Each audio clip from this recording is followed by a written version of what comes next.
Cherthala railway സ്റ്റേഷന് മുൻവശം ദേശീയപാതയിൽ ഉയരപാത നിർമ്മിക്കണമെന്നാവശ്യപ്പെട്ടുള്ള ജനകീയ സമരം ശക്തമാകുന്നു.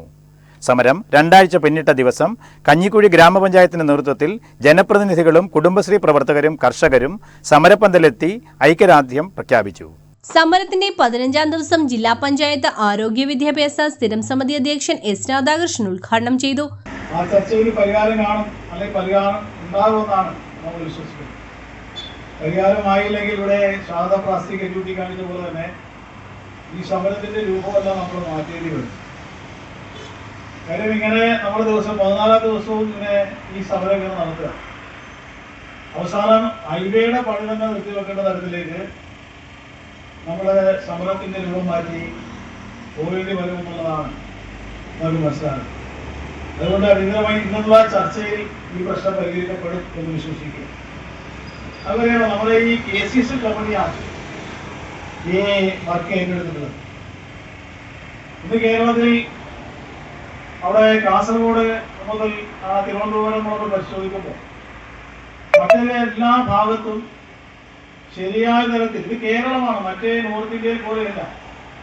കാര്യം ഇവിടെ ജനങ്ങൾ ഏറ്റവും കൂടുതൽ ജനസാന്ദ്രതയുള്ള സംസ്ഥാനമാണ് കേരളം എന്ന് പറയുന്നത്.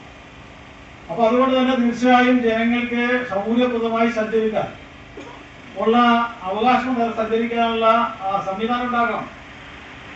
അതിന് തുടക്കം മുതൽ തന്നെ ഒരുപാട് സമരങ്ങൾ അല്ലെങ്കിൽ ഒരുപാട് കാര്യങ്ങൾ നമ്മൾ NHുമായി ബന്ധപ്പെട്ട് ബോധ്യപ്പെട്ടിട്ടുള്ളതാണ്. കഞ്ഞിക്കുഴി ഗ്രാമപഞ്ചായത്ത് president advocate M Santhosh Kumar ചടങ്ങിൽ അധ്യക്ഷത വഹിച്ചു.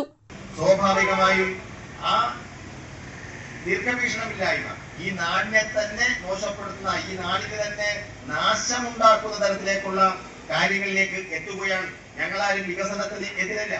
വികസനം ഉണ്ടാകണം, വികസനം ഉണ്ടായാലേ നാട് നന്നാവൂ എന്നുള്ള കാഴ്ചപ്പാട് തന്നെയാണ് ഞങ്ങൾക്ക് എല്ലാവർക്കും. പക്ഷേ ആ വികസനം വരുമ്പോൾ ജനവിഭാഗങ്ങളെ, സാധാരണക്കാരെ ദ്രോഹിച്ചുകൊണ്ടാകാൻ പാടില്ല.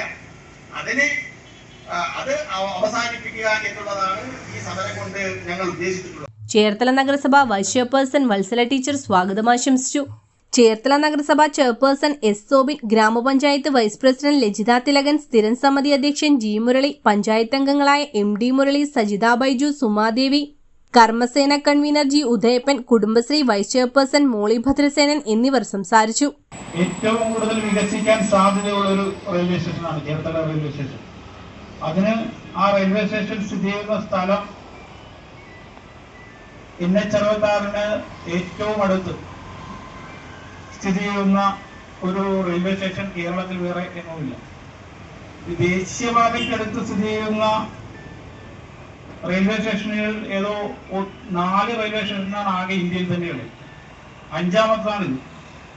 ഇന്ത്യയിൽ തന്നെയുള്ള മറ്റ് 4 റെയിൽവേ സ്റ്റേഷനുകളിലേക്കും ഗതാഗത സൗകര്യം നമ്മൾ പറയുന്നത് പോലെ പെഡസ്ട്രിയൻ അണ്ടർപാസും എലിവേറ്റർ ഹൈവേയും എല്ലാം ഉള്ളതാണ് ഇന്ത്യയിൽ കേരളത്തിന് പുറത്തുള്ള മറ്റു റെയിൽവേ സ്റ്റേഷനുകളിൽ ഉള്ളത്.